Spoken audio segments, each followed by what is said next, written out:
ये concept English plus है और आज हम बात करेंगे कॉजेटिव वर्ब पर। How to use causative verb. Causative verb क्या है, कॉजेटिव वर्ब कौन कौन से हैं, कॉजेटिव वर्ब कहाँ कहाँ इस्तेमाल होते हैं, कॉजेटिव वर्ब वाले जुमलों का स्ट्रक्चर क्या होता है, बला बला बला।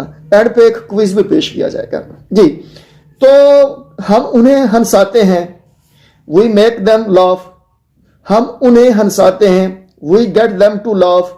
हम उन्हें हंसाते हैं, वी हैव देम लाफ। तीनों को तीनों स्ट्रक्चर ठीक है।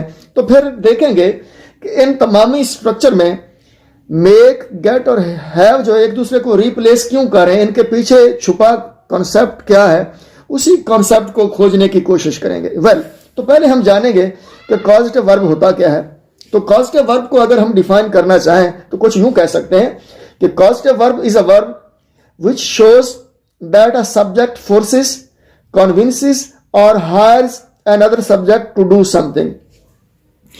कॉजेटिव वर्ब ऐसा वर्ब है जो ये शो करता है कि कोई सब्जेक्ट किसी दूसरे सब्जेक्ट को फोर्स करता है कोई काम करने के लिए, या किसी काम करने के लिए आमादा करता है, या फिर किसी काम के लिए उजरत देकर उससे वो काम करवाता है। तो इस किस्म का कॉन्सेप्ट कन्वे करने के लिए कॉजेटिव वर्ब इस्तेमाल किए जा सकते हैं, make, get, have, according to the sense जी।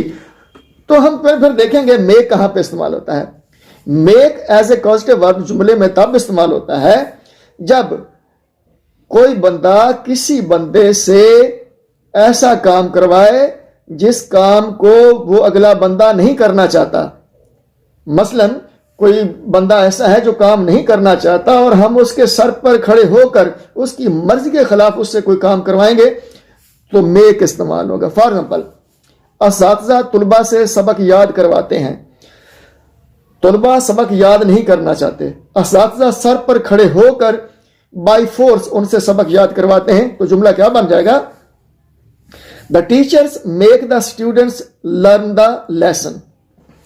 और अगर कोई बंदा आमादा है किसी काम करने के लिए, वो फिर हम उससे कोई काम करवाएंगे तो फिर गेट इस्तेमाल होगा। फॉर एग्जाम्पल के बीवियां खामदू से जूते पॉलिश करवाती हैं, खाविंद कन्विंस हैं, रेडी हैं, विलिंग है शूज पॉलिश करने के लिए, और फिर बीवियां उनसे जूते पॉलिश करवा रही हैं, तो अब गेट का इस्तेमाल हो रहा है। तो ये जुमला क्या बन जाएगा? बीवियां खामदू से जूते पॉलिश करवाती हैं, the wives get the husbands to polish the shoes. और फिर नेक्स्ट स्ट्रक्चर हम देखते हैं कि जब हम किसी बंदे को, स्पेशली किसी प्रोफेशनल को कुछ पैसे दे के उनसे कोई काम करवाएंगे तो फिर हैव का इस्तेमाल होगा। कैसे? हम नाई से बाल कटवाते हैं, we have a barber cut hair, तो यहां पे हैव इस्तेमाल हो गया है। अब हम देखेंगे कि कॉजेटिव वर्ब में स्ट्रक्चर जुमले का क्या होता है। तो ऐसे जुमले जिनमें गेट आ रहा हो उसका पहले हम स्ट्रक्चर देखेंगे। वो कैसे होगा? Subject one plus causative verb plus subject two plus infinitive. Infinitive क्या होता है? वर्ब की टू वाली फॉर्म प्लस ऑब्जेक्ट। तो ये सब्जेक्ट वन क्या है? बीवियां काम करवाने वाली हैं। सब्जेक्ट टू क्या है? खाविंद काम करने वाले हैं। और कॉजेटिव जो वर्ब है वो गेट आया, और गेट के बाद हमने ये पॉइंट नोट कर लिया है कि गेट के बाद इन्फिनेटिव आ रहा है। स्ट्रक्चर डिस्कस हो गया। अच्छा, तो अगर ऐसे जुमले जिनमें कॉजेटिव वर्ब मेक और हैव इस्तेमाल होते हैं उनका स्ट्रक्चर क्या होगा? तो subject one plus causative verb plus subject two plus bare infinitive. Bare infinitive क्या होता है? यानी टू के बगैर वर्ब की पहली फॉर्म और उसके बाद ऑब्जेक्ट आएगा जी।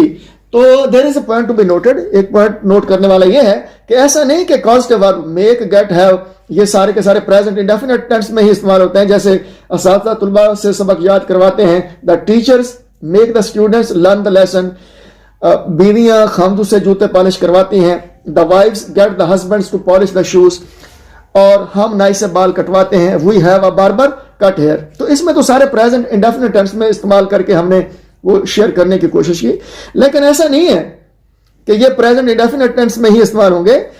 नोट करने वाली बात यह है कि तमामी कॉजेटिव वर्ब्स, चाहे वो मेक है, गेट है, हैव है, ये तमामी कॉजेटिव वर्ब तमामी टेंसेस और तमामी सेंसेस में इस्तेमाल हो सकते हैं। फॉर एग्जांपल, हम नाई से बाल कटवा चुके थे, हम नाई से बाल कटवा चुके थे, तो ये पास्ट परफेक्ट टेंस है।